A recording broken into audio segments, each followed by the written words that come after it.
Hello, how you doing? My name is Jamica Hartley.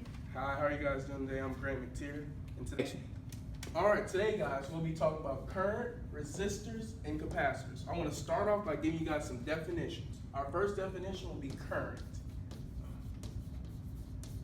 The current state is the rate at which the change is flowing.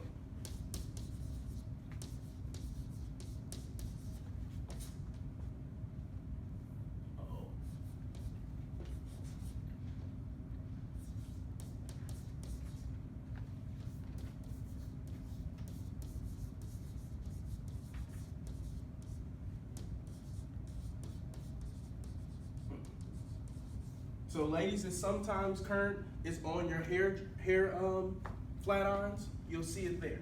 Our next definition is for resistors.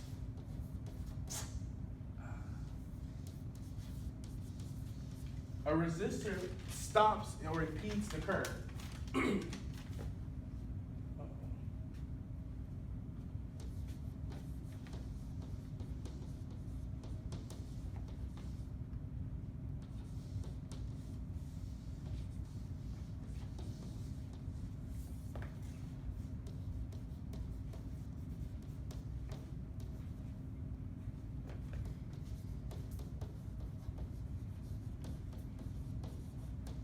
Our last definition will be for capacitors.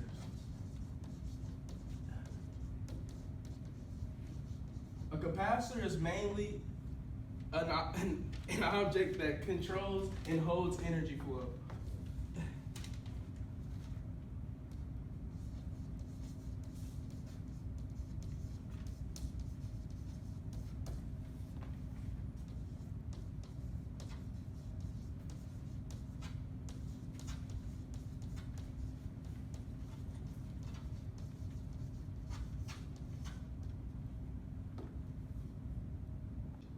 Okay, guys. So before we get to solving the problem, I'm gonna explain what a parallel, basically what a parallel is gonna be in a capacitor network.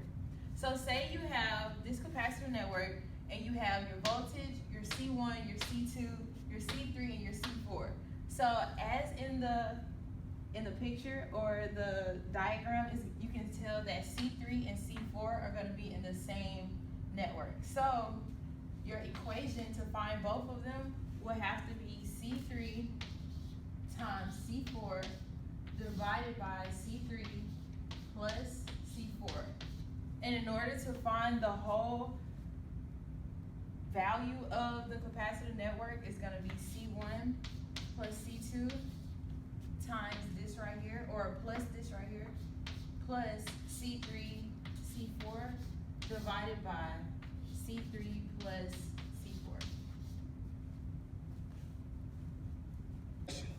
Okay, so what Grant was talking about, we're going to be talking about capacitors. So say we have this capacitor right here, and we're going to just call it our capacitor network. So for the voltage that's going to be flowing through the capacitor network, we're just going to set it as 11.5 volts. And for C1,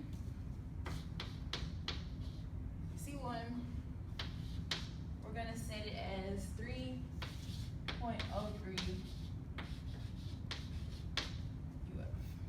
Alright, and so for C2, we're going to set it as 1.87. And for C3, we'll set it as 10.5. And for C4, we'll set it as 7.92. Okay. So the main question that we'll be trying to find with this capacitor network is going to be what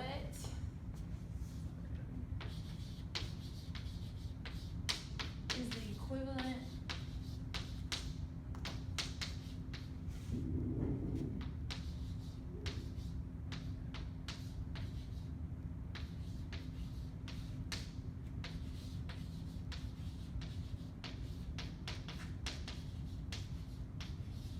capacitance of the network.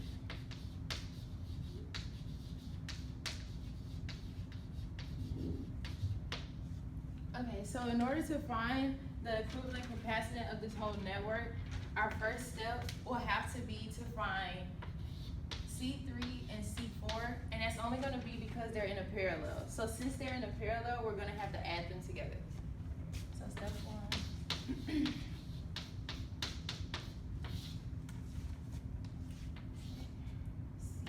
is going to equal C4 because, like I said, they're going to be in a parallel, so they're going to be equal to each other. And that'll be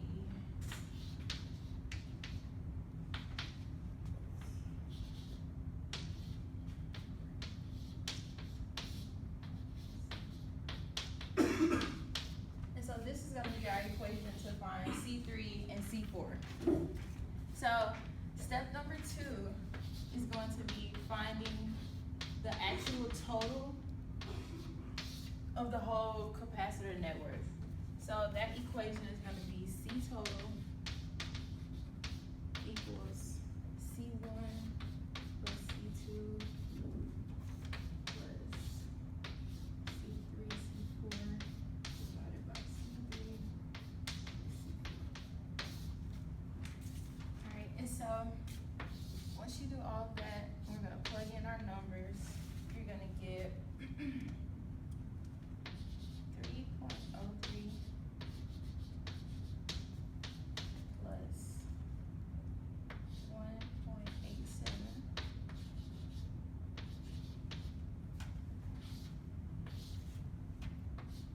plus C3, C4, which is going to be 10.5 times 7.92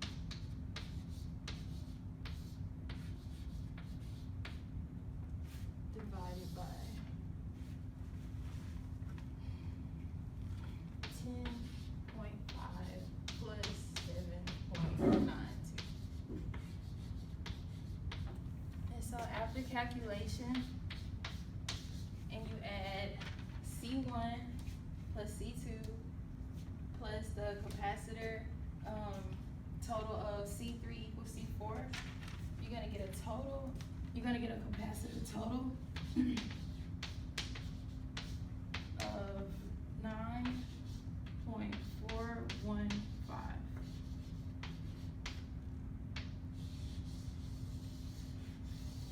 And that is gonna be the total equivalent capacitance of this network. Okay, so again, my name is Jamica Hartley. And I'm McTier, and today we learned about resistors, capacitors, and currents and how they apply to the real world and problem solving. And we also learned how to calculate the equivalence of a capacitor in a network. Thank you.